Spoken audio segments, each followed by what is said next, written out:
యేసుప్రభు వారి గొప్ప నామాన్ని బట్టి మీ అందరికీ వందనాలు చెల్లిస్తున్నాను. ఈ ఉదయకాల సమయంలో ప్రభు క్రిస్టియన్ ఛానల్ సంస్థ ద్వారా లేదంటే ఈ ఛానల్ ద్వారా మాట్లాడినందుకు అవకాశం ఇచ్చిన ప్రభు ఛానల్ క్రిస్టియన్ ఛానల్ వారికి వందనాలు. ముఖ్యంగా సూర్యరాజు గారు ఈ వ్యవస్థాపకులు. ఆయన ద్వారా ఈ ఛానల్ ద్వారా దేవుని యొక్క పరిచర్య, దేవుని యొక్క సువార్త వెదజల్లుతుందని నేను నమ్ముచున్నాను. ఈ ఉదయకాలం సమయంలో వారు నాకు మనందరికీ దేవుని వాక్యాన్ని కొద్ది నిమిషాలు వినడానికి అవకాశం ఇచ్చినందుకు వారికి సూర్యరాజు గారికి కూడా వందనాలు. నేను డాక్టర్ సోలమన్ రాజు అండి. నా సొంతూరు విశాఖపట్నం. పిఠాపురంలో క్రిస్టియన్ హాస్పిటల్ సిఎంసిలో దాదాపు 12 సంవత్సరాలు పనిచేసి తర్వాత వివిధ క్రైస్తవ హాస్పిటల్స్లోని పనిచేసి తిరిగి పిఠాపురంలోనే వచ్చి ఇక్కడ ఏబీసీ అనే ఒక హాస్పిటల్లో నేను చిన్నగా పనిచేయడానికి దేవుడు నాకు అవకాశం ఇచ్చాడు. కాబట్టి మరి ఒకసారి దేవునికి వందనాలు. ప్రభు క్రిస్టియన్ ఛానల్ సూర్యరాజుకు కూడా వందనాలు చెల్లిస్తున్నాను. ఉదయకాల సమయంలో కొద్ది నిమిషాలు దేవుని వాక్యాన్ని ధ్యానించాలని నేను ఆశపడుతున్నాను. మత్తయి సువార్త 5వ అధ్యాయం 13వ వచనం నేను చదువుతానండి. మత్తయి సువార్త 5:13. మీరు లోకమునకు ఉప్పై ఉన్నారు. ఉప్పు నిస్సారమైతే అది దేని వలన సారం పొందును? అది బయట పారవేయబడి మనుష్యుల చేత త్రొక్కబడుటకే గాని మరీ దేనికి పనికిరాదు అని దైవవాక్యంలో బోధింపబడి ఉంది. మత్తయి సువార్త 5వ అధ్యాయం అనేటప్పటికీ కొండ మీద ప్రసంగం అని క్రైస్తవ సంస్థల్లో క్రైస్తవులుగా ఉంటున్న బిడ్డలందరికీ ఈ విషయం బాగా తెలుసు. యేసుప్రభు వారు తన పరిచర్య మొట్టమొదటి సెరమనీ అని లేకపోతే మొట్టమొదటి ఆయన ఉపమానము లేకపోతే ఆయన బోధ కొండ మీద చెప్పినట్లు మనందరికీ తెలుసు. ఈయన కొండెక్కి శిష్యులతో ఇలా మాట్లాడారు. ఆత్మ విషయమై దీనులైన వారు ధన్యులు, దుఃఖపడు వారు ధన్యులు, సాత్వికులు ధన్యులు, కనికరము గలవారు ధన్యులు, హృదయశుద్ధి గలవారు ధన్యులు, సమాధానపరచువారు ధన్యులు, నీతి నిమిత్తము హింసింపబడువారు ధన్యులు అని దైవ గ్రంథం అదే మత్తయి సువార్త 5వ అధ్యాయం 4వ వచనం నుంచి 10వ వచనం వరకు ఉందండి. ఇక్కడ ధన్యులు అని చెప్పి ఆయన ఎటువంటి వారు ధన్యులో అవన్నీ చెప్పి కిందకి 13వ వచనంకి వచ్చేటప్పటికి మీరు లోకమునకు ఉప్పు అయి ఉన్నారు అని. అంటే మనందరము యేసు ప్రభువుతో ఉంటున్న మనము ఆయన వాక్యం ద్వారా మనం జీవింపబడుతున్న క్రైస్తవులము, ముఖ్యంగా ఆయన నమ్ముకున్న బిడ్డలము. మనం లోకానికి ఉప్పు అయి ఉన్నాము అని దైవవాక్యం మనకు బోధిస్తుంది. ఉప్పు అనగానే ప్రతి ఇళ్లలోని ఉప్పు దొరుకుతుంటుంది. ప్రతి హోటల్స్కి వెళ్ళినా టేబుల్ సాల్ట్ అంటారు. ప్రతి టేబుల్ మీద కూడా ఉప్పు చిన్న బాటిల్లో వేసి, ఈ ఉప్పు అసలు ఎలా చేయబడుతుంది? ఈ ఉప్పు అసలు లోకానికి మనం ఉప్పుగా, ఇది చాలా చీప్. కూరల్లో కానీ ఏదైనా వస్తువుల్లో, ముఖ్యంగా తినే ఆహార పదార్థాల్లో అన్నిటికన్నా తక్కువ ఖరీదైంది ఉప్పు అండి. ఈ ఉప్పు దేవుడు మనల్ని ఉప్పుతో పోల్చారు. ఒక పప్పుతోనో కానీ లేకపోతే కాస్ట్లీ ఖరీదైన వస్తువు ఆహార పదార్థంతో పోల్చలేదు, కానీ ఉప్పుగా పోల్చారు. ఈ ఉప్పు ఒక గుణగుణాలు అసలు ఎందుకు ప్రభువారు మనల్ని ఆ రీతిగా పోల్చి ఉన్నారో ఆ విషయము కొద్దిసేపు ధ్యానించాలని నేను ఆశపడుతున్నాను. ఈ ఉప్పుని ఎలా తయారు చేస్తారంటే మనందరికీ తెలుసు.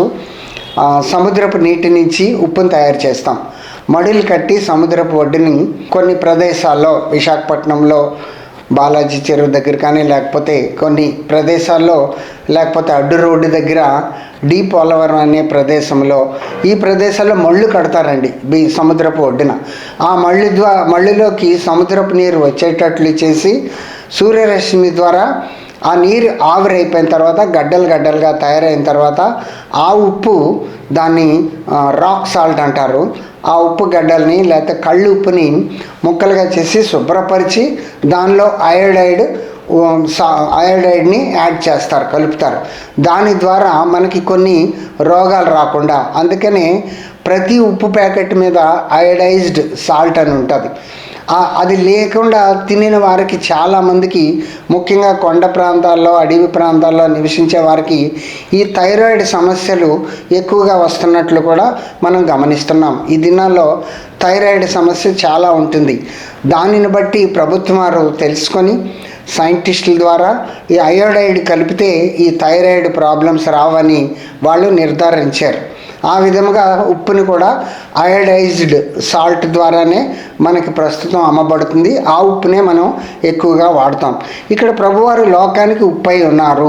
ఈ ఉప్పు యొక్క గుణాలు లేకపోతే క్యారెక్టర్స్ లేకపోతే దాని లక్షణాలు ఏంటంటే, ఉప్పు రుచిని ఇస్తుందండి. మొట్టమొదటగా అది రుచిని ఇస్తుంది. రెండవదిగా అది శుభ్రపరుస్తుంది. మూడవదిగా అది ప్రిజర్వేటివ్గా లేకపోతే ఆహార పదార్థాన్ని నిల్వ ఉంచడానికి ఉపయోగపడుతుంది అని ఈ లోకంలో మనందరికీ తెలుసు. ఈ రుచిని ఏ విధంగా ఇస్తుంది అంటే, ఉప్పు లేకపోతే రుచి ఉండదా అని ఒక సాధువు గారు ఒకసారి ఏం చెప్పారంటే, ఉప్పు లేని కూర ఒప్పదు అని. అదొక సామెతలాగా, లేకపోతే అంటే ఉప్పు లేకపోతే కూర రుచిగా ఉండదు అని. అంటే రుచికి సాదృశ్యం అని మొట్టమొదట్లో ఆ మాట నేను చెప్పాను. ఇంకొక ఆయన చెప్పారు, ఉప్పు అంటదంట అన్నీ వేసి చూడు, నన్ను వేసి చూడు అని. ఈ ఉప్పు అన్నీ వేసి చూడడం అంటే, ఒక కూర తయారు చేసేటప్పుడు మంచి మంచి మసాలా సామాన్లు, లేకపోతే ఈ ధనియాలని, మిరియాలని, రకరకాల కొత్తిమీరి ఇవన్నీ వేస్తుంటాం రుచి కోసం. కానీ అన్నీ వేసి ఉప్పు కానీ వేయకుండా కూర కానీ వడ్డిస్తే, అయ్యో అసలు రుచే లేదు అన్న మాట వాడుతూ ఉంటుంటాం. రుచి పచ్చి లేని వంటలు తినడానికి ఎవరు ఇష్టపడం. కాబట్టి ఉప్పు శరీరానికి మంచిదని, ఉప్పు అది దానివల్ల రుచి వస్తుందని దేవుని వాక్యం మనకు చెప్తుంది. దేవుని వాక్యమే కాదు, ఈ లోకంలో కూడా ఉప్పు చాలా మంచిది. ఇప్పుడు చాలా చోట్ల జీరో షుగర్ అనే డ్రింక్స్ ఉంటుంటాయి. అంటే షుగరు అన్నది, పంచదార అన్నది, వివిధ గ్లూకోజ్ అన్నది వివిధ రూపాల ద్వారా మనకు శరీరంలోకి వస్తుంది. ఇది సాక్రిన్ అని, లేకపోతే ఒక కాఫీ ఇచ్చారనుకోండి షుగర్ పేషెంట్కి, ఆయనకి సాక్రిన్ ప్యాకెట్స్, చిన్న చిన్న ప్యాకెట్లు, ఒక 5-10 గ్రామ్స్ ఉన్న ప్యాకెట్లు ఇస్తారు. అది కాఫీలో కలుపుకుంటే తీపి వస్తుంది కానీ అది షుగర్గా మారదు. కాబట్టి అదేవిధంగా ఈ జీరో షుగర్తో చాలామంది ఆహారం తీసుకుంటూ ఉంటారు, డ్రింక్స్ తీసుకుంటూ ఉంటారు. కానీ జీరో సాల్ట్ అన్నది మనం ఎక్కడా వినము. ప్రతి వ్యక్తి దినానికి 6 గ్రాములు, 5 నుంచి 6 గ్రాములు ఉప్పు మన ఆహారంలో ఉంటూ ఉండాలి.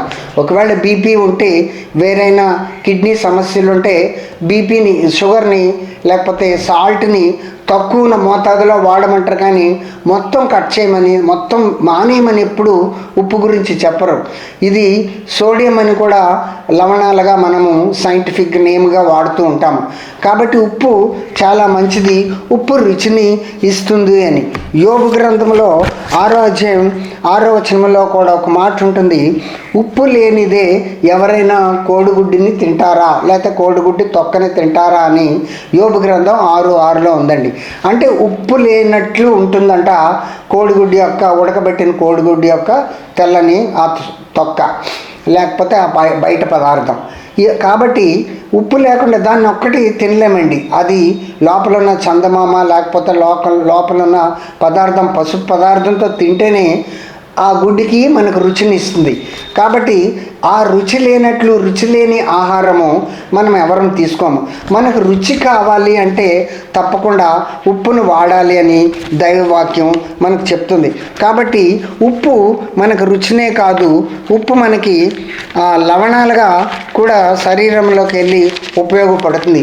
ఉప్పు కానీ మనము ఎక్కువగా వాడబడకపోతే, 5-6 గ్రాములు తీసుకోకపోతే మన కాళ్ళన్నీ పీకడం, కాళ్ళు నొప్పులు రావడం, అంటే శరీరంలో కొంచెం సోడియం అన్న లవణం తగ్గిపోయి అది మనకి ఇబ్బంది కలిగిస్తుంది. మనిషికి నీరసం రావడానికి, రకరకాల శారీరక సమస్యలు రావడానికి కూడా ఆ రీతిగా మనకి ఉప్పు నష్టం చేస్తుంది. ఒకవేళ ఎక్కువ మోతాదులో తీసుకున్నా, అదే కాకుండా తక్కువ మోతాదులో చాలామంది ఉప్పు అస్సలే వాడరు. నేను ఒకసారి ఒక ఇంటికి వెళ్ళినప్పుడు, వాళ్ళ ఇంట్లో భోజనం చేసినప్పుడు అస్సలే ఉప్పు వేసుకోలేదండి. ఏంటండి ఇంత ఉప్పు తక్కువగా అన్నారంటే డాక్టర్ గారు చెప్పారు, ఉప్పు మానేయమని చెప్పారు అమ్మ అంటే, కాదండి తగ్గించమన్నారు. తగ్గించండి కానీ ఉప్పు మానేయకూడదు అని వాళ్ళు మొత్తం మానేసి ఆ భార్యాభర్తలు వృద్ధ దంపతులు చాలా అనారోగ్యం పాలైపోయి నీరసం వస్తుందండి అని, లేకపోతే మాకు చాలా వీక్గా ఉంటుందని ఒకసారి ఒక కుటుంబాన్ని నేను దర్శించినప్పుడు ఆ రీతిగా చెప్పారు. కాబట్టి ఉప్పు చాలా మంచిది. ఉప్పు ద్వారా మనకి చాలా ఉపయోగం కూడా ఉంటుందని దైవవాక్యం ద్వారా కానీ సైంటిఫిక్గా కానీ ప్రూవ్ అయ్యిందండి. కొలస్సీలకు రాసిన పత్రిక అపొస్తలుడైన పౌలు గారు కొలస్సీలకు రాసిన పత్రిక 4వ అధ్యాయం 6వ వచనంలో ఒక మంచి మాట చెప్తారు. నేను మీ గురించి చదువుతాను. ప్రతి మనుష్యునికి ఎలాగూ ప్రత్యుత్తం ఇయ్యవలెనో అది మీరు తెలుసుకొనుటకే మీ సంభాషణ ఉప్పు వేసినట్లు ఎల్లప్పుడూ రుచి కలగదిగాను కృపాసహితముగాను ఉండనీయుడి అని ఇక్కడ అపోస్తలుడైన పౌలు కొలస్సీ సంఘానికి ఒక ఉత్తరం రాసి చెప్పాడు. మన సంభాషణ అంటే మన మాటలు, మన భాష, మన సంభాషణ ఉప్పు వేసేటట్లు రుచిగా ఉండాలి అని చెప్పారు. చాలామంది మాటల్లో రుచి ఉండదు.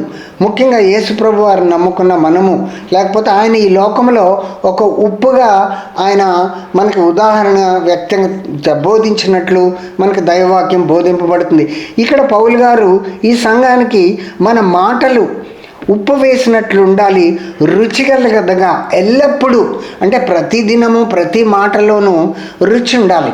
అంటే మంచిగా మాట్లాడాలి, ఇతరులని గౌరవించే మాటలు, ఇతరుల్ని ప్రోత్సహించే మాటలు మాట్లాడాలని కూడా ఇక్కడ అపోస్తలుడైన పౌలు గారు ఆ సంఘానికి హెచ్చరించారు. రుచిగలదిగా ఉండాలంట. ఉప్పు రుచిని ఇస్తుంది అని మనం తీసుకున్నాం. అసలు యాక్చువల్గా మనం జాగ్రత్తగా ఆలోచిస్తే పుట్టిన తర్వాత బిడ్డకు తప్పకుండా ఉప్పుతో స్నానం చేస్తారు. అంటే నార్మల్ సెలైన్, నార్మల్ సెలైన్ అని బాటిల్స్ హాస్పిటల్కి వెళ్ళగానే మనకి నీరసంగా ఉన్నప్పుడు మనకి ఎక్కిస్తూ ఉంటుంటారు. నీరసంగా ఉన్న బిడ్డలకి, లేకపోతే వాంతులు విరోచనాలు అవుతున్న బిడ్డలకి. ఇది కాలము వర్షాకాలం కాబట్టి వాంతులు విరోచనాలు అన్న డయేరియా రోగాలు కూడా ఎక్కువగా వస్తుంటాయి. దానిని బట్టి నార్మల్ సెలైన్ బాటిల్ బాడీలోకి, శరీరంలోకి ఎక్కిస్తారు. దానితో అది ఎందుకు అంటే మనకి మళ్ళీ నీరసాన్ని తగ్గించడానికి ఉపయోగపడుతుందని. ఇదే రీతిగా మనం ఆలోచిస్తే ఉప్పుతో బిడ్డను పుట్టిన తర్వాత హాస్పిటల్స్లో నార్మల్ సెలైన్తో కడుగుతూ ఉంటారండి. ఉప్పు నీటితో వారు కడుగుతూ ఉన్నట్లు మనందరికీ తెలుసు. చాలాసార్లు నేను హాస్పిటల్లో పనిచేసేటప్పుడు కూడా, అంటే ఉప్పు నీరు కాదు కానీ నార్మల్ సెలైన్ ఒక బేషన్లో, వాష్ బేషన్లో వేసి పుట్టిన బిడ్డను శరీరం మీద ఉన్న ఆ ఉమ్మ నీరుకు తాలూకా అవన్నీ కడగబడాలి అంటే ఉప్పుతో బిడ్డను కడుగుతారు అని. అంటే మనము శుభ్రతకు అది ఉపయోగపడుతుందని కూడా ఇందాక చెప్పుకున్నాను. రుచి అన్న మాటే కాకుండా ఇది శుభ్రతకు ఉపయోగపడుతుంది. ఉప్పు ద్వారా చాలా వస్తువుల్ని కడుగుతూ ఉంటాం. ఈ దినాల్లో చాలా ఆహార పదార్థాలు, కాయగూరలు కానీ, లేకపోతే మనం తింటున్న పండ్లు ఫలాలు కానీ ఉప్పు నీటిలో ఒక 5-10 నిమిషాలు ఉంచి అప్పుడు మళ్ళీ మంచినీటితో కడిగి తినండి అని చెప్తున్నారు. ఎందుకంటే రకరకాల కెమికల్స్ని వాడుతున్నారు. ఇవి పండడానికని, లేకపోతే ఇవి ఉపయోగపడాలి, మనకి మంచిగా శుభ్రంగా ఉండాలి, దాని మీద కనబడిన క్రిములు, మైక్రోస్కోపిక్ ఆర్గానిజమ్స్ అంటారు, అవి ఏవైనా ఉంటే ఉప్పు ద్వారా కడిగితే అవన్నీ బయటికి పోతాయి. అప్పుడు మనకు మంచి ఆరోగ్యకరమైన ఆహారము, ఆరోగ్యకరమైన ఫలము మనం తినడానికి ఉపయోగపడుతుందని కూడా ఈ దినాల్లో సైంటిఫిక్గా చాలామంది మనకు చెప్తూ ఉంటారు. చాలా టీవీ ఛానల్స్లో కానీ, లేకపోతే రకరకాల బోధలో కానీ ఈ విధంగా మనం వింటుంటాం. యెహెజ్కేలు రాసిన గ్రంథం 16వ అధ్యాయం 4వ వచనంలో ఒక మంచి మాట ఉంటుందండి. నీ జనన విధము చూడగా నీవు పుట్టిన నాడు నీ నాభి మాత్రము కోయబడలేదు, శుభ్రమౌటకు నీళ్లతో కడుగబడలేదు, వారు నీకు ఉప్పు రాయకపోయిరి, బట్ట చుట్టకపోయిరి. నేను పుట్టిన తర్వాత బిడ్డను ఉప్పు నీటితో నార్మల్ సెలైన్తో కడుగుతారని మీకు చెప్పినాను. కాబట్టి ఉప్పు నీటి మనకు రాయలేదంట. ఉప్పును మీకు రాయలేదు అంటే మనం ఈ లోకంలో తిరిగి జన్మించాలని యేసుప్రభు వారు చాలాసార్లు ఆయన బోధలో చెప్పారు. మారు మనసు పొందండి, తిరిగి జన్మించండి అని. పుట్టిన బిడ్డ ఎలాగా నార్మల్ సెలైన్తో కడగబడతాడో, శుభ్రం చేయబడతాడో, అదే రీతిగా మారు మనసు పొందిన మనము కూడా యేసుప్రభు వారి యొక్క రక్తము ద్వారా మనము కడగబడాలి. అంటే ఇక్కడ ఇది సాదృశ్యము ఏంటి అంటే బట్ట చుట్టకపోయేరి. పుట్టిన బిడ్డ ఆ టెంపరేచర్ని ఈ టెంపరేచర్ని తేడా ఉంటుంది. కాబట్టి తల్లి గర్భంలో ఉన్నప్పుడున్న వాతావరణము లేకపోతే ఆ ఉష్ణోగ్రత, బయటకు వచ్చిన ఉష్ణోగ్రత కొంచెం తేడా ఉంటుంది. కాబట్టి బిడ్డను ఉప్పు నీటితో కడిగి నార్మల్ సెలైన్తో కడిగి బట్ట చుడతారు అని దైవవాక్యం యెహెజ్కేలు గ్రంథం 16వ అధ్యాయం 4వ వచనంలో కూడా రాయబడి ఉంది. కాబట్టి ఇది రుచినిచ్చేదే కాకుండా శుభ్రపరుస్తారంట. ఉప్పు ద్వారా మనం శుభ్రపరచబడతాం, మనం శుభ్రపరచబడాలి. చాలా దీర్ఘకాలిక గాయాలు ఉప్పు నీటితో కడుగుతూ ఉంటారండి. నేను లెపర్సీ హాస్పిటల్లో పనిచేసేటప్పుడు కూడా క్రానిక్ అల్సర్స్, కాళ్ళకి ఎప్పుడో 6 నెలల నుంచి వాళ్ళకి గాయాలు, కురుపులు, చీం కారడం, రక్తం కారడం, పురుగులు కూడా మ్యాగెట్స్ అంటారు, ఆ గాయాల్లోంచి బయటకు వస్తున్నట్లు కూడా నేను చాలా కేసెస్ చూశాను. లెపర్సీ హాస్పిటల్, సాలూర్ హాస్పిటల్లో నేను కొద్ది దినాలు ఫుట్ కేర్ కోర్స్ అంటే పాదాన్ని శుభ్రపరిచే ఒక కోర్సుని వాళ్ళు 15 రోజులు మాకు పెట్టినప్పుడు నేను అక్కడికి వెళ్ళినప్పుడు ఇది చూశాను. క్రానిక్ అంటే దీర్ఘకాలిక గాయాలు 6 నెలలు 1 సంవత్సరం నుంచి ఉన్న వారి కాళ్ళను ఉప్పు నీటిలో 10-15 నిమిషాలు పెట్టి తర్వాత బయటికి తీసి దాన్ని బీటడిన్ సొల్యూషన్, రకరకాల యాంటీసెప్టిక్ సొల్యూషన్స్తో కడిగి ఆ రీతిగా శుభ్రపరుస్తున్నట్లు. కాబట్టి ఉప్పు అన్నది శుభ్రపరచడానికి కూడా మనకు ఉపయోగం. ఇంకొక మాటగా మనం ఆలోచిస్తే ఎప్పుడైనా చేపలు కడిగేటప్పుడు తప్పకుండా ఉప్పుతో కడుగుతారని కూడా మన ఇళ్లలో మనం రెగ్యులర్గా మనం చూస్తూ ఉంటాం. కాబట్టి ఉప్పు మనకి రుచినిస్తుంది. మన మాటల్లో రుచి ఉండాలి, మన చూపుల్లో రుచి ఉండాలి, మన యొక్క క్రియల్లో కూడా రుచి ఉండాలని దైవవాక్యం ద్వారా మనం ఈ ఉదయకాలంలో తెలుసుకుంటున్నాం. ఆ తర్వాత ఉప్పు నిల్వ ఉంచడానికి పనికొస్తుంది. ఇప్పుడు ఒక వస్తువు, ఒక కూర కానీ లేకపోతే పచ్చళ్ళ, ముఖ్యంగా ఆవకాయని ఊరగాయలు పట్టేటప్పుడు దానిలో ఉప్పు ఎక్కువ వేస్తూ ఉంటారు. ఆ విషయం మనందరికీ తెలుసు. ఎందుకు అంటే నిల్వ ఉంటుంది ఎక్కువ, 1 సంవత్సరం పాటు ఆ ఆవకాయ పచ్చళ్ళలో నిల్వ ఉండాలంటే తప్పకుండా. కాబట్టి ఇది మనకి రుచినివ్వడమే కాదు, మనకి నిల్వ కూడా ఉంచుతుంది అని, శుభ్రతనివ్వడమే కాదు మనల్ని శుభ్రపరుస్తుంది అని, కానీ మన గాయాలని శుభ్రపరుస్తుందని, మనం తీసుకున్న ఆహార పదార్థాలని శుభ్రపరుస్తుందని.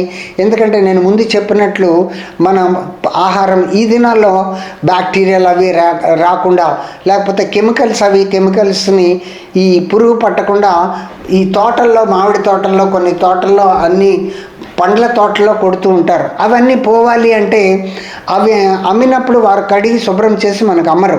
మనం ఇంటికి తెచ్చుకున్న తర్వాత ఉప్పు నీటిలో దాన్ని 10-15 నిమిషాల నుంచి తర్వాత మంచినీటితో శుభ్రం చేసుకోవాలని కూడా తినాలని చెప్తున్నారు. తర్వాత ఇది భద్రతకు లేక ఆహార భద్రత, ఆహారము నిల్వ చేయడానికి కూడా ఇది ఉపయోగపడుతుందని కూడా మనకి ఉప్పు బట్టి మనం నేర్చుకోవచ్చు. అందుకని యేసుప్రభు వారు మీ మాటలు కానీ లేకపోతే మీరు రుచిగా ఉండాలి, మనము భద్రతగా ఉండాలి.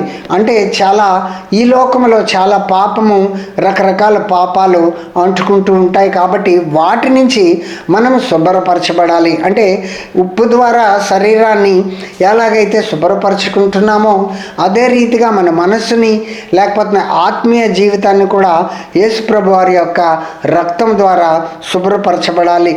తర్వాత మనం ఇది యేసుప్రభు వారి యొక్క రక్తం మనలో ఉంటే మనకు భద్రత, అది మనకు ధైర్యాన్ని ఇస్తుంది అని కూడా దైవవాక్యం చెప్తుంది.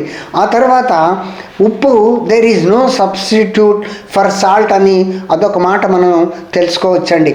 నో సబ్స్టిట్యూట్ అంటే ప్రత్యామ్నాయం. అంటే ఏదైనా ఇప్పుడు ఉప్పు ఉందనుకోండి, ఉప్పుకి వేరేది లేదు.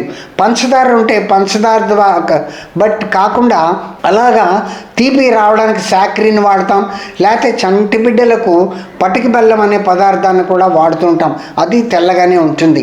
అవి వాడి తీపి రావడానికి, మన నోరు తీపి అవ్వడానికి మనము అది వాడుతుంటాం, అంటే ఆల్టర్నేటివ్గా. కానీ దేర్ ఈజ్ నో సబ్స్టిట్యూట్. అంటే ఉప్పుకు బదులు ఇంకేది, ఉప్పు అంటే ఉప్పు ఉప్పే, ఉప్పు లాంటిది ఉప్పు తప్ప. దీన్ని బట్టి ఇది ఉప్పు, దీన్ని కలుపుకోండి ఇది కొంచెం ఉప్పు టేస్ట్ ఇస్తుంది అంటే అలా లేదు, ప్రత్యామ్నాయం లేదు. సబ్స్టిట్యూట్గా ఉప్పు తప్ప వేరేది లేదు. యేసుప్రభు వారు కూడా ఆయన ఈ లోకంలో పనిచేసేటప్పుడు మనం ఆలోచించేది, దేవుని సేవకుల ద్వారా కానీ తెలుసుకున్న మాట, లేకపోతే దేవుని వాక్యం ద్వారా there is no substitute for Christ అని కూడా నేను ఆ మధ్యలో ఆలోచించాను. రకరకాల దేవుళ్ళని, లేకపోతే రకరకాలవి మనం వింటుంటాము. చాలామంది ఈ లోకంలో మనుషులు బాగుపడాలని, పవిత్రంగా ఉండాలని, పరిశుద్ధంగా ఉండాలని, నీతిగా జీవించాలని చాలా విషయాలు మనం వింటుంటాం. కానీ వారందరూ చెప్పిన దానికి ఒకవేళ చాలామంది చెప్పారేమో కానీ but there is no substitute for Christ అన్నది చాలామంది ద్వారా మనం విని ఉన్నాము. నా స్వతహాగా నాకు తెలిసిన ఎక్స్పీరియన్స్ ఏంటంటే, హీఈస్ ద ఓన్లీ క్రియేటర్. ఆయన ఒక భూమి ఆకాశాలని సృజించారని, ఆయన తప్పకుండా ఆయన తప్ప వేరొక సబ్స్టిట్యూట్గా వేరొకరిని మనం ఆరాధించలేమని కూడా మనము తెలుసుకుంటున్నాం. కాబట్టి ఉప్పు వలన మనకు తెలిసిన గుణాలు ఈ రకంగా ఉంటుంటాయి. ఎజ్రా అనే గ్రంథంలో ఒక మాట ఉంటుంది, 4వ అధ్యాయం 14వ వచనంలో అండి. రాజుగారు దగ్గరికి ఆ ఎజ్రా ఆయన వచ్చి, మేము మీ ఉప్పు తిన్నాం ప్రభు, రాజుగారు లేకపోతే ప్రభువా, మేము మీకు ద్రోహం చేయలేము అని. చాలాసార్లు ఈ మాట కూడా మనము మీ ఉప్పు తిన్నాము కాబట్టి, హిందీలో ఉంటుందండి ఆప్కా నమక్ కాయా హై అని. అంటే మీ ఉప్పు తిన్నాము అంటే మీ మాటలు విన్నాము, రుచిగలగా మాటలు విని మేము, అంటే ఉప్పు ద్వారా మేము బాగుపడ్డాము, ఉప్పు ద్వారా మాకు మారు మనసు వచ్చిందంటే ఆ ఉప్పు కాదు, కానీ ఉప్పు లాంటి మాటల ద్వారా, ఉప్పు లాంటి బోధల ద్వారా మేము బాగుపడ్డామని దైవాక్యం చెప్పి ఆయన అంటాడు, రాజా మీ ఉప్పు తిన్నాము, మేము మీకు ద్రోహం చేయము అని. చాలామంది తిన్న ఇంటి వాసాలకే లెక్కపడుతూ ఉంటారు అన్న మాట మనం వింటుంటాం. కానీ చాలామంది ఆ రకంగా ఉండకుండా, ముఖ్యంగా యేసుప్రభువుని నమ్ముకున్న మనము ఉప్పు లాంటి జీవితము కలిగి ఉండాలి. ఇతరులకు ద్రోహం చేయకూడదు, ఇతరులకు కీడు చేయకూడదు. వీలైతే మనము ఉప్పు తినే వ్యక్తులుగా ఇతరులకు మేలు చేయాలి, మంచిగా జీవించాలి అని దైవవాక్యం మనకి బోధిస్తుంది. కాబట్టి మనము ఉప్పు తిన్నాము.